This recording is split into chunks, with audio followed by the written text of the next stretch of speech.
पटाखा पे बैन नहीं लगाना चाहिए, पटाख कर जो छोड़ देते उन पे बैन लगाना चाहिए। So happy Diwali, happy Diwali.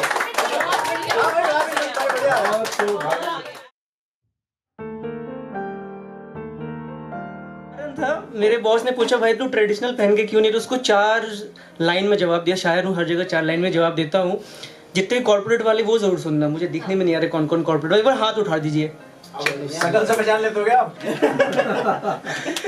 कि झूठी सेलिब्रेशन का टैग नहीं ले सकता, झूठी सेलिब्रेशन का टैग नहीं ले सकता, एचआर का दिया हुआ फ्लैग नहीं ले सकता, झूठी सेलिब्रेशन का टैग नहीं ले सकता, एचआर का दिया हुआ फ्लैग नहीं ले सकता। और अगर तुम नहीं दे सकते दिवाली पे छुट्टी और गिफ्ट, अगर तुम नहीं ले सकते दिवाली पे छुट्टी और गिफ्ट, मैं भी कुर्ते पे बैग नहीं ले सकता।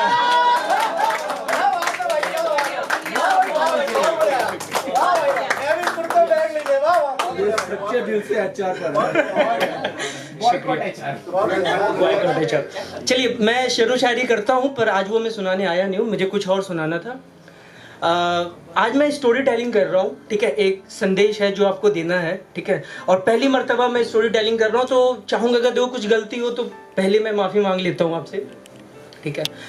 कि आओ तुम्हें सुनाता हूँ एक कहानी जिसमें है सस्पेंस, थ्रिलर, ड्रामा, पर नहीं है कोई राजा, नहीं है कोई रानी।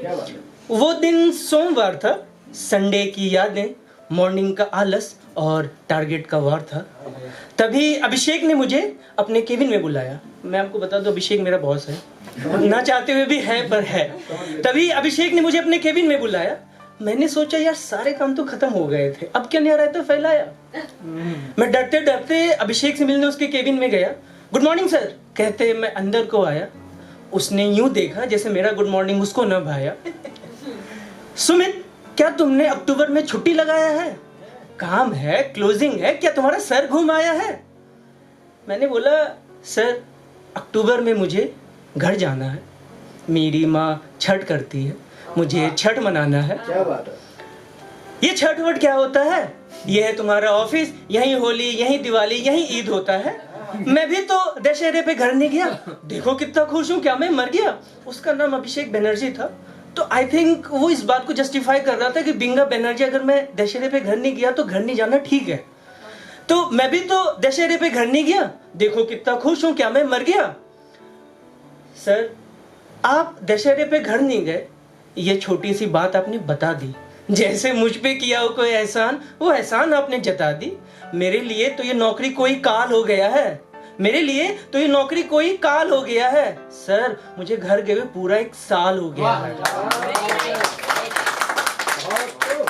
मेरे लिए तो ये नौकरी कोई काल हो गया है। सर मुझे घर गए हुए पूरा 1 साल हो गया है। सुमित तुम घर नहीं गए तो तुमने उसकी सैलरी पाई है। और देखो मुझे इतना बहस नहीं करना, अगर तुमने छुट्टी ली तो समझो तुमने नौकरी गंवाई है। ये बात ना वो कहते हैं ना कि बिहारी होने का एक अहम होता है, उसको उस पर ठेस लग गई थी। तो जब उसने कहा कि अगर तुमने छुट्टी ली तो समझो तुमने नौकरी गंवाई है, मैंने बोला कि सर तारा सिंह को आप पाकिस्तान जाने से रोक सकते हो।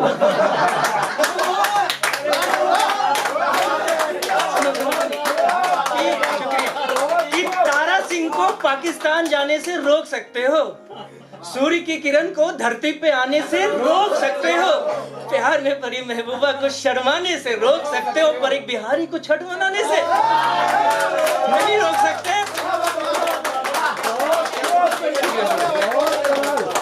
पर एक बिहारी को छठ मनाने से नहीं रोक सकते। तो सुमित क्या एक त्योहार के लिए तुम अपनी नौकरी खतरे में डालोगे? लोन, EMI, जिम्मेदारियां, ये सब कैसे निभाओगे? और ये छठ है क्या मुझे बताओगे?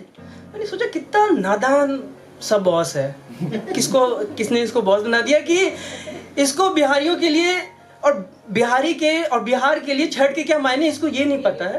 तो मैंने कोशिश करी कि मैं बस समझा सकूं, जाना तो है ही, कि मैं समझा सकूं कि सर बिहार जिसको गरीबी और पलायन विरासत में मिली, विकास के नाम पर बेरोजगारी सियासत में मिली, घर के वास्ते घर से दूर रहता है बिहारी, घर के वास्ते घर से दूर रहता है बिहारी, कोई समझे हमें माथा का दर्द, कोई समझे हमें बीमारी। घर के वास्ते घर से दूर रहता है बिहारी, कोई समझे हमें माथा का दर्द, कोई समझे हमें बीमारी। पर हमारे लिए तो एक ही सबसे बड़ा गर्व होता है, हमारे लिए तो एक ही सबसे बड़ा गर्व होता है, होली दिवाली होते होंगे त्योहार, हमारे लिए छठ आस्था का महापर्व होता है।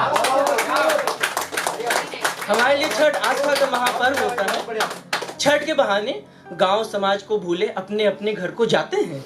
आने को टिकट नहीं मिलता जनाब, जनरल तत्काल स्लीपर जैसे तैसे आते हैं। और आप ये पूछते हो कि ये त्योहार कैसे मनाते हैं, मैं आपको बताता हूँ कि यह छठ नहीं है पूजा कोई खास जात धर्म या इंसान की, कि यह छठ नहीं है पूजा कोई खास जात धर्म या इंसान की, इसके करती है सभी आराधना, क्योंकि ये पूजा है साक्षात सूर्य भगवान की, क्योंकि ये पूजा है साक्षात सूर्य भगवान की। इसका होता है आरंभ नहाए खाए के शुरुआत से, इसका होता है आरंभ नहाए खाए के शुरुआत से। पिज्जा बर्गर सब फेल है, चावल दाल कदुआ सब्जी के प्रसाद से।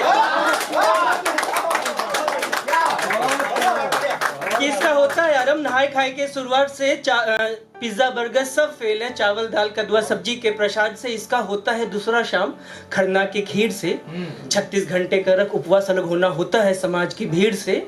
और नाक से लंबी सिंदूर पति की लंबी उम्र की कामना के लिए।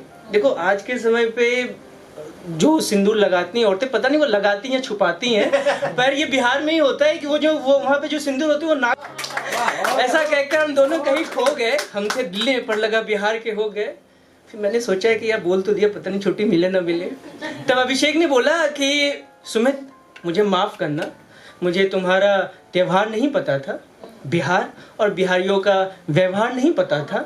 अभी तुम्हें और सीनियर्स रोकेंगे पर गलती से भी तुम ना रुक पाओ, अभी तुम्हें और सीनियर्स रोकेंगे पर गलती से भी तुम ना रुक पाओ। मैं तुम्हारे साथ हूँ, जाओ सिमरन अपने घर जाओ, जाओ सिमरन अपने घर जाओ। शुक्रिया, बेहद शुक्रिया। और समय की अपनी सीमा है, समय की अपनी सीमा है और सीमा से छीन की है।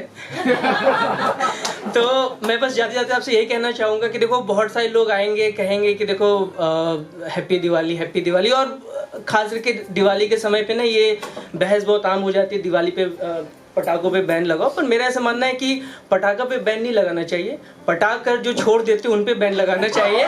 So happy Diwali happy Diwali.